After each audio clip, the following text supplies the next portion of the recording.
আপনার ফোন থেকে কিভাবে আধার কার্ড ডাউনলোড করবেন কিংবা আপনার কম্পিউটার থেকে। তো ডাউনলোড করার জন্য প্রথম আপনারা গুগল চালু করবেন। তো গুগল চালু করার পর এই সার্চ বারে গিয়ে লিখবেন আধার কার্ড ডাউনলোড।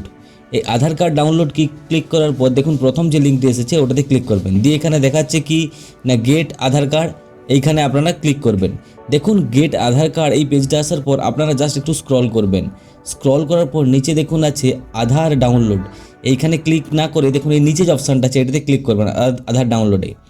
যখনই আপনারা ক্লিক করবেন দেখুন একটা ব্ল্যাঙ্ক পেজ আসবে, কিছু সময় আপনারা ওয়েট করবেন। ওয়েট করার পর দেখুন এখানে চারটা অপশান দেখাচ্ছে। একটা হচ্ছে আধার নাম্বার দিয়ে, আরেকটা এনরোলমেন্ট নাম্বার দিয়ে, আরেকটা ভার্চুয়াল আইডি দিয়ে, আরেকটা আইডি দিয়ে আপনারা চারভাবে আধার কার্ডকে ডাউনলোড করতে পারেন। তো যদি আপনাদের কারো কাছে আধার কার্ড না থেকে থাকে, শুধু আধার কার্ডের যদি এনরোলমেন্ট নাম্বার থেকে থাকে তাহলে নাম্বার দিতে পারেন। এখন আমি আমার ক্ষেত্রে আধার কার্ডের নাম্বারটা দিয়ে দেখাচ্ছি। তো প্রথম আমি আধার কার্ডের নাম্বারটা পুট করব, তারপর এই যে ক্যাপচারটা আছে এই ক্যাপচারটা সুন্দরভাবে পুট করে দেবো।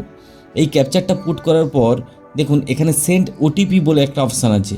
তো এই সেন্ড ওটিপি বলে অপশানটা যে আছে এটাতে আপনারা ক্লিক করবেন।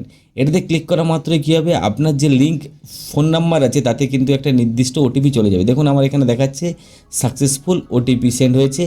এবারে দেখুন নিচে এখানে বলছে কি একটু স্ক্রল করে বলবেন যে নিচে এসে যে এইখানে আপনার ওটিপিটা আপনি পুট করবেন। দেখুন আমার ওটিপি এসেছে, আমি ওটিপিটাকে এখানে সুন্দরভাবে পুট করে দিচ্ছি। এই ওটিপিটাকে পুট করার পর আপনারা গেট অ্যান্ড ভেরিফাই বলে যে অপশানটা আছে এটাতে ক্লিক করবেন। গেট অ্যান্ড ভেরিফাইতে আপনারা ক্লিক করবেন। এই গেট অ্যান্ড ভেরিফাইতে ক্লিক করার কিছু সময় পর কিন্তু এখানে আপনাকে অপেক্ষা করতে হবে। দেখুন এখানে লোড হচ্ছে গেট অ্যান্ড ভেরিফাই। এখানে অপেক্ষা করার পর দেখুন একটা অপশান যে ওপরে দেখুন এই মেসেজ এসেছে আধার কার্ড ডাউনলোড হয়ে গেছে। তো এই অপশানে ক্লিক করার পর দেখুন আপনারা ক্লিক করবেন। ক্লিক করার পর এখানে পাসওয়ার্ড চাইছে, যে আপনার আধার কার্ড কিন্তু এমনিতে খুলবে না, তার জন্য পাসওয়ার্ড দিতে হবে।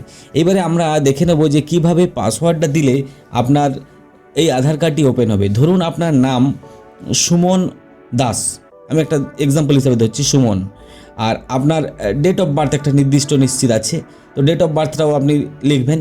তো এর পাসওয়ার্ডটা কীরকম হবে আপনার না সুমনের প্রথম 4টা ওয়ার্ড নেবেন, আপনার নামের প্রথম 4টা ওয়ার্ড। ধরুন এখানে আছে SUMAN, তাহলে নেবেন। আর আপনার ডেট অফ বার্থের যে ইয়ারটা আছে ওটা নেবেন, অর্থাৎ 1991। তাহলে পাসওয়ার্ডটা কী হবে না SUMA আর 1991, এটাই হচ্ছে আপনার পাসওয়ার্ড। তাহলে এই পাসওয়ার্ডটাই আপনারা খুব সুন্দরভাবে ওখানে লিখবেন।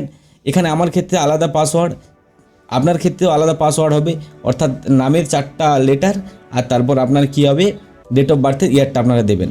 তো এটা আমি এখানে পুট করে দিচ্ছি। দেখুন আমি আমার পাসওয়ার্ডটা এখানে নামের 4টা ওয়ার্ড প্রথম দিয়ে দিচ্ছি এবং তারপরে পুট করা মাত্রই দেখুন আমার PDF ফাইলটা যে আছে ওটা কিন্তু অলরেডি আমি ওপেন হয়ে গেছে। ওপেন করার পর আপনারা যে কোনোভাবেই কিন্তু এটাকে সেভ করে নেবেন।